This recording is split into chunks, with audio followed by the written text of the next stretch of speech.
So good afternoon everyone. So today we're going to have our reporting about preparing for the report writing. Lesson 2, preparing for report writing. So before I start, I would like to introduce myself. So I am Freyami S. Hinay. So I'm going to report first the preparing for report writing.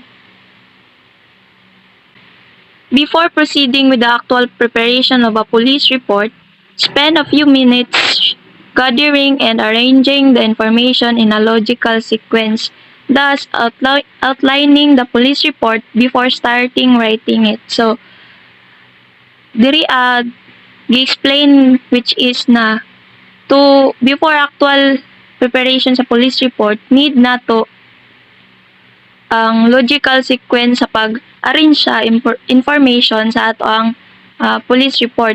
So, logical sequence kay mao na siya ang any order of events or things that makes sense in a formal way. So, and outlining, it is an order of topics in its relationship between the various parts of it. So, need diri is na accurate and valid and consistent ang police report. So, before engaging into a final report, kailangan siya i-arrange and klaro jud sakto ang information because it is the most important in police report that the information are really valid and reliable na related sa event nga nahitabo ang ma-state sa imong police report. So next. So although it takes more time in the initial stage, preparing a rough outline is more than worth the time and actually results in saving time. So ang rough outline, mao na siya ang outline that will assist you in structuring your idea so that they will flow smoothly throughout the paper. So need siya, even though makakonsume siya og time, but really helpful siya kay sure jud na worth it and really appreciative ang final output sa pagbuhat sa report. So next. So working from an outline reduces the likelihood of finding it necessary to later insert information out of the sequence made in the police report. So if you perform outlining before making a final output sa police report, maiwasan yung posibilidad na mag-insert ka pa ng ibang information after na nasulat mo yung police report. Because outlining is really a vital part in making a police report. So, doon mo ma-establish lahat ng kailangan mong information, lahat ng relation sa iba't ibang information. Dili na nimo kinahanglan ba mangita pa og kanang unsa pa idugang nimo dito kay kabalo ka sa outline nimo nakakuan na dan siya, naka-plaster na siya, naka-outline na siya kung asa ang kuan dapat mauna or unsa nga man information ang accurate na need dito sa police report. So next. So, arrange all notes and evidence in the same order as they are intended to present to the police report. So, sa police report, need jud siya nga i-arrange direct o accurate jud ang gather sa information. Dili dapat siya magka-kambyo-kambyo like magkintahay kung sa date or sa place. Dapat jud nakauna na siya dito, naka-exact na siya sa time nga nahitabo ni nga event inana. So dili dapat jud siya mag-rumble kay syempre police report should be the basis na kung ano like mag-investigate ana. Kinahanglan jud siya nakatama na jud siya. Arrange na dapat ang tanang mga information needed in the police report. So next. So when the report writer comes to the part of the police report in which it refers to a certain item of evidence, there is no need to look for it. So, mo to akong ingon ganina, kailangan, need siya that the report or the police report must be in arrange. Lahat ng mga evidence naka-arrange na siya para di na kailangan ng isang writer kung saan niya hahanapin yung specific na evidence na yon. Alam na niya kung saan doon mahahanap and exact talaga kung ano yung kailangan niya na makuhang information. So next, so it can simply be picked up or examined and determine how it is going to discuss it and then continue with the report. So yun nga, madali siya ma-examine, ma-determine agad para ma-continue yung discussion, hindi putol-putol, hindi ka mag-hesitate na magpatuloy kasi alam mo na yung flow ng isang report. So next. So before starting with the police report, also eliminate any unnecessary information and exceeding words. More words to fill space have no place in a police report. So, kailangan concise and accurate yung mga words na nandoon sa police report. Di na kailangan magdagdag pa ng napakaraming mga detalye. Kung ano lang yung napaka-importanting detalye, yun lang ang ilalagay sa isang police report. Dahil yun lang naman talaga yung kailangan, hindi na kailangan ng iba pang mga impormasyon na hindi naman siya reliable sa isang police report. So next. Then this does not imply, however, that valuable information should be sacrificed or for space purposes. Rather, the police report should be used as a medium for transfer of information and not as an entry for literary awards. So, it means hindi kailangan na isulat mo lahat kahit ng isang word na doon.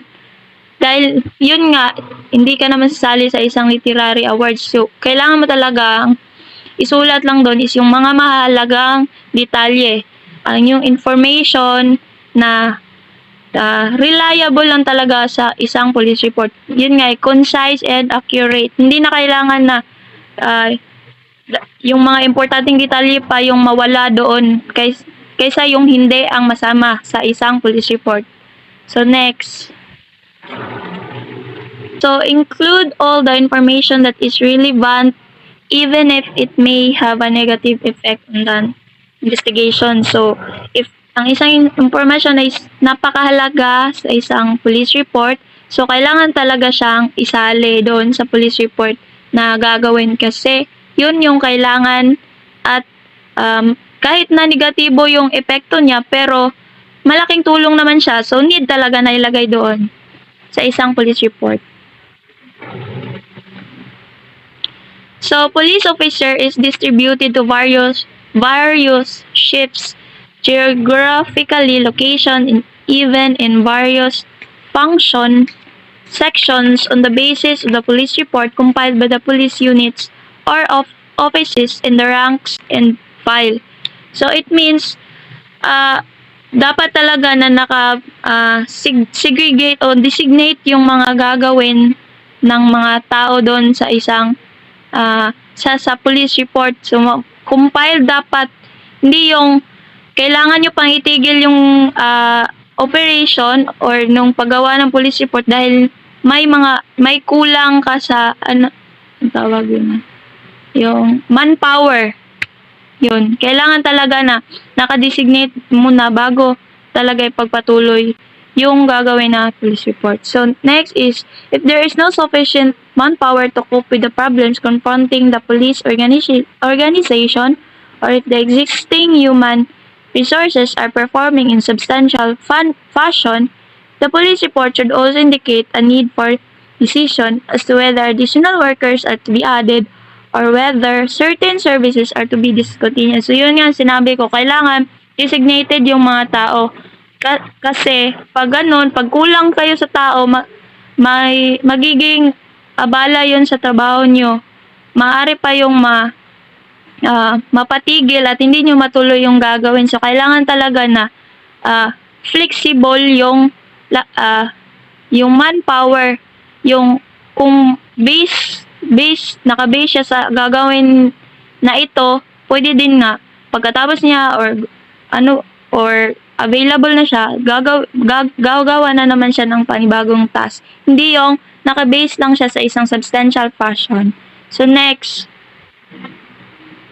so yun na yung about sa preparing for the report writing. So, who's the next reporter?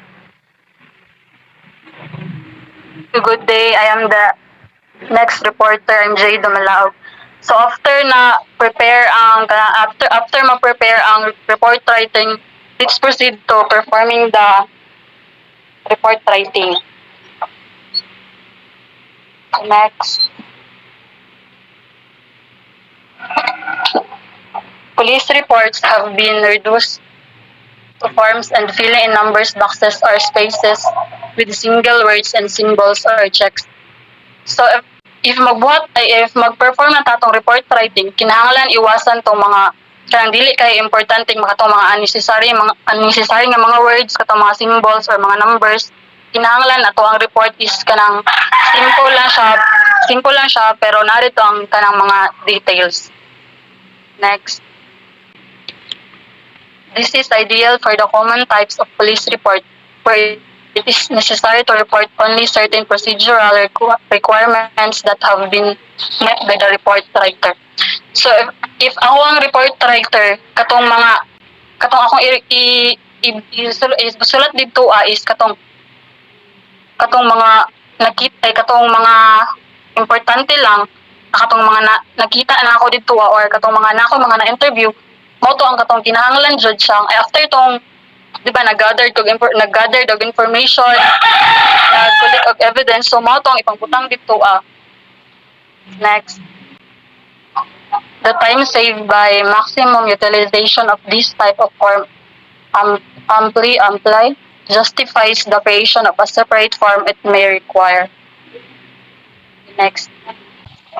The information is placed on the space at the heading of the police report.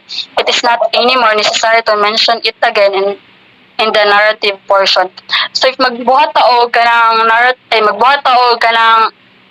kanang police report, naman dyan na siya heading. So if nabutang na dito mga information sa tuang heading, hindi na siya kinahanglan ibalik sa kanang naman dyan ay mag-narrate kay naman dyan na kanang interview or katong nagbuhat sa sa report, naman dyan ay mag-narrate dito. So dili na kinahanglan ibalik kung unsa to ang nasa sa heading portion or sa heading. Next. Do not include such statements as on the said time and date or at the stated place. It is already there. There is no need to mention it again. So mo to kung saan na dito bawal siya ibalik-balik.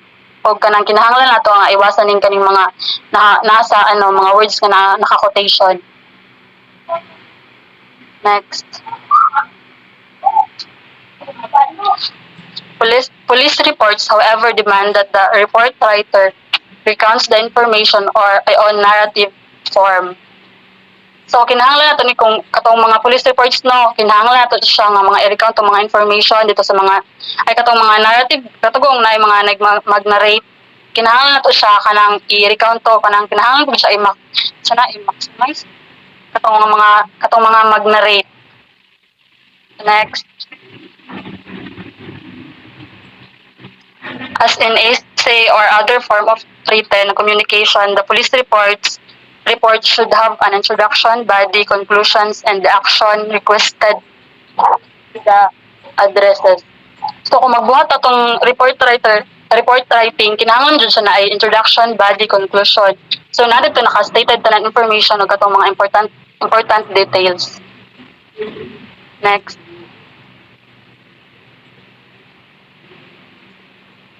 The introduction usually consists of a synopsis of the police report and an announcement of what the reader may expect to find in the body of the police report. So atong introduction na dito siya katong gamay lang siya nga mga words pero tanang murag unsay gina-expect sa atong mga reader niya. So untay na nahitabo nga katong mga investigation kinahanglan ibutang dito sa introduction ang katong unsa ang ilahang mabasa dito sa body. Next.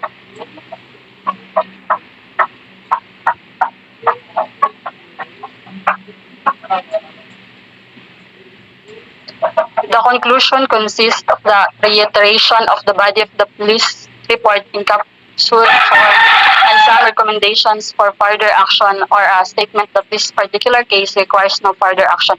Sa conclusion, dito na siya makonclude ang mga ways or actions na buhaton if ever kinahanglan siya og solution or kanang wala na siya yung mga actions.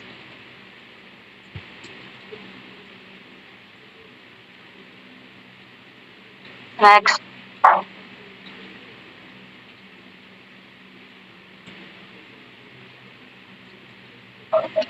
So, ano lang napahabol dito sa katong performing report writing.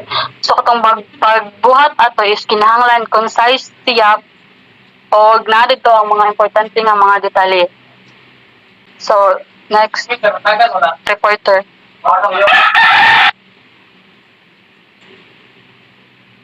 Hello everyone, I am Krisha Melispedia. The next is styles in report writing.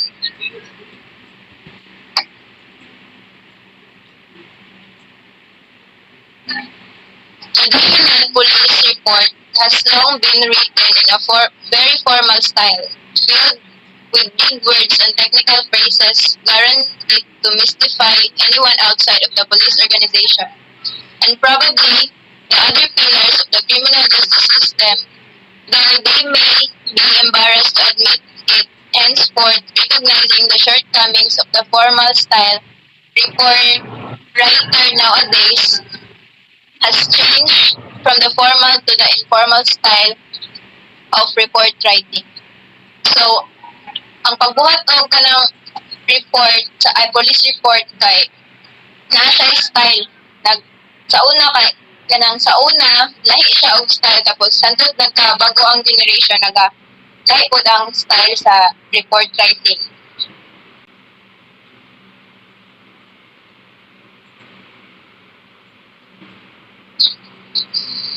Informal language does not mean substandard or idiomatic. It is the language educated people use who knows how to communicate with others. Words are short and direct. Contractions and abbreviations are used where they make sense. Sentences are simple and short. So, kung pagbuhat og report kay kanang simple lang siya unya kung unsay buot nimong ipasabot kay masabtan dayon siya kay direct to the point naman imong pagkasulat nimo sa report. Next.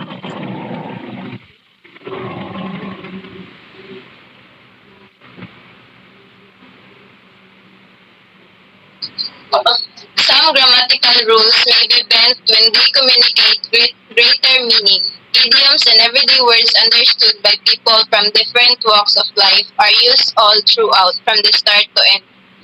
So, kanang ang ginasulat sa report writing kay dili siya kanang mga lisod-lisod nga mga words, dapat kanang makasabot ang tanan kay para dali lang masabtan sa kung kinsa pamana nga mga tawo nga kanang mababasa ana nga report. Example kanang mga naman dili uban nga dili para nang mga sobra sa kanang pobre guna sa mga bukid-bukid niya di na kay sila kasabot og mga lalong pa na mga words. So dapat kay simple lang ang mga words o directed to the point sa sugod sa pinaka unahan tud mahuman ang report.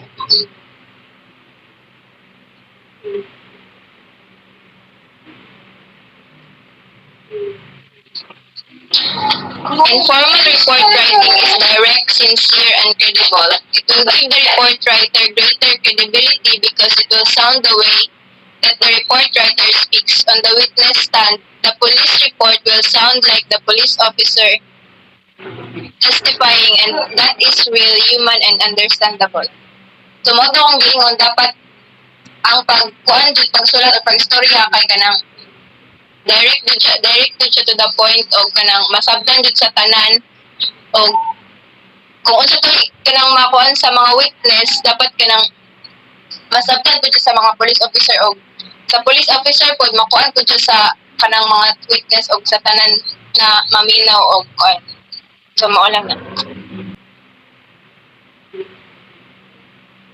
In writing police report, the first thing to do is organize. The narration of events should always be written in the chronological order or step-by-step occurrence of events as happened. Start at the beginning with the first event that took place.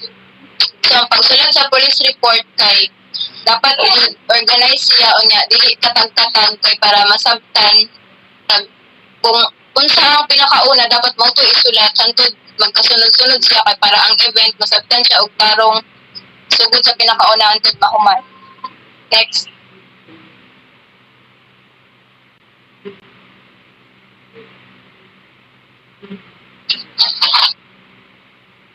So, muna to the next reporter.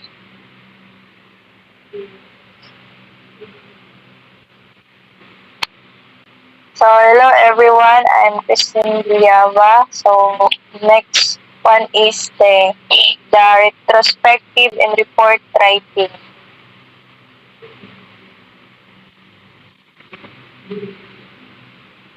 In addition to verbal communication skills, police officers also needed good writing skills. Effective police reports are clear, accurate, brief, and specific. It is also timely submitted, complete, impartial, and with proper security classification. So, in making an effective police report, so dapat si police officer kay naa siya kanang maayo siya or kanang naa siya skills in writing. Kailangan man siya magbuhat ta og report o kanang wala tay skills in writing. So, police report must be kanang accurate, brief, and specific. Kanang gamay lang siya pero specific na kanang wala na daghang char. Then next.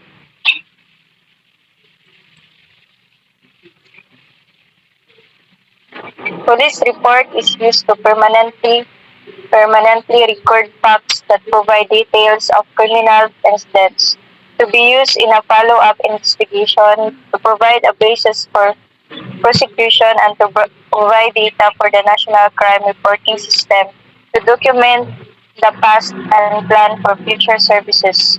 The NCRS is being kept and filed by the NAPOLCOM through its National Crime Prevention Service, or NCPS. So, police report is bali siya ang dito ta na naka-details ang kanang mga facts or naka-records about sa kanang criminal incidents. Then pwede nato to siya kanang say tawag pwede nato siya gamiton for follow-up investigation or kanang dito bali dito mag naga-base ang mga prosecutor sa kanang kuan ato nga police report. Next.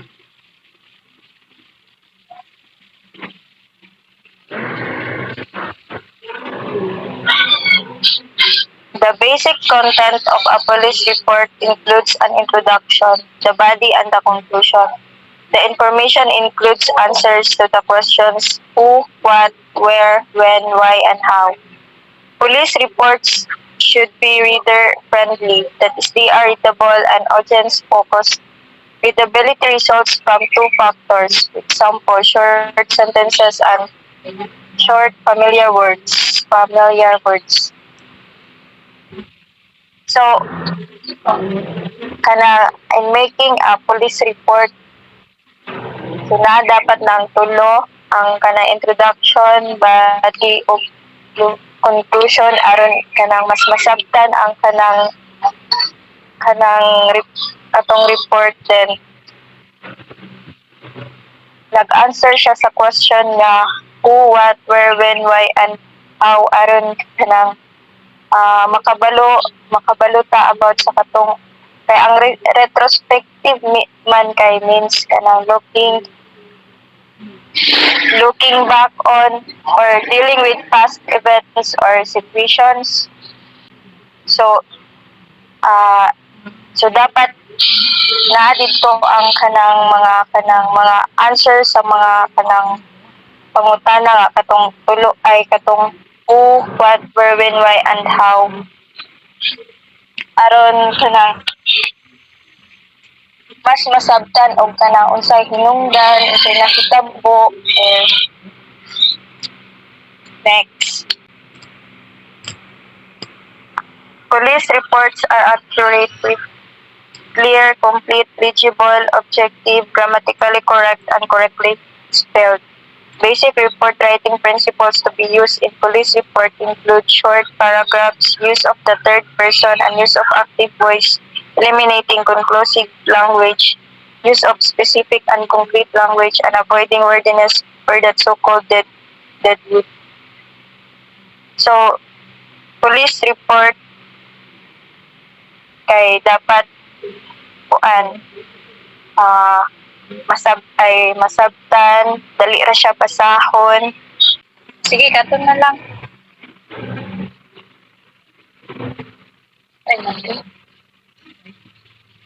So, since we all have reported the four part of a police of a report writing. So now we are going to share our ideas of what we have learned from the discussion of preparing for the report writing to the performing to the style and lastly to the retrospective of report writing. So I'm going to give my idea first. So we all know that in report writing, especially in the police reports, it is really need to have the information accurate because importante jud siya no sa as part sa police works, need jud siya nga kuan kay mao gani na siya ang pinaka vital nga part, which is kailangan sa pagsulat sa report na dito ang mga insakto nga information, mga kay nahanglan jud siya ba nga makabalo sila nga mao dining nahitabo ato kuan di ay mao day si kuan ana gipatay ni sa ana. So example na siya nga makuha dito ang information which is date, mga inana, kung kano saan ni nahitabong event. So naay bali mao na po na siya ang police report serves as the permanent record, mga importante nga details sa isa ka kuan sa report sa police. So need jud siya nga kuan kanang buhaton jud nga sakto ang isa ka kinahanglan siya gugulan og panahon, bahalag dugay basta kabalo ka nga tama ang gipollow ni mga order, naka-logical siya, naka-outline siya, na dito ang kinahanglan tanan nga mga information. So mao lang to. So how about you guys? What is your idea about the reporting? So atong same sa giingon ni Hinay, kinahanglan siya nga kanang sa atong mga every nga case good buhatan siya og report sa pagkahuman dili siya kinahanglan katong daghan kay mga flowering nga mga words. Balag ka ng gamay siya basta ang importante na dito ang mga importante nga mga detalye. Pag dili ka nang dili ko siya kinahanglan dugang-dugangan mga nana, basta ka lang na dito ang mga importante. Okay, wala na ko'y madungan kay murag na ingon naman ninyo tanan. Okay. Ikaw Dilya ba? Any idea? Wala? Ako na? Yes. So ang ako nasabtan kay